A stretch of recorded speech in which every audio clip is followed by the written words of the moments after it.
اليوم العالمي لمناهضة العنف ضد المرأة.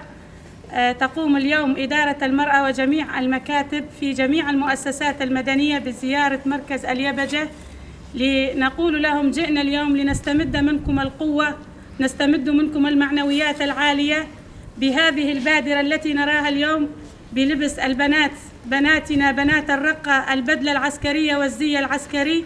يقولون من خلال هذه البدلة ومن خلال هذه الوقفة بأنهم اليوم يكسرون حاجز العبودية، حاجز العنف، حاجز الظلم والاضطهاد الذي رأته المرأة على مر السنين. اسم مجلس الرقة العسكري، أولا نبارك هذا اليوم العظيم، اليوم الذي حطمت فيه المرأة قيود الاستبداد والعبودية، ونهنئ كل نساء العالم بمناسبة 25 من تشرين الثاني، اليوم العالمي لمناهضة العنف ضد المرأة. فقد استطاعت المرأة إظهار نفسها وإثبات وجودها وقدراتها في كل المجالات السياسية والعسكرية والإيديولوجية.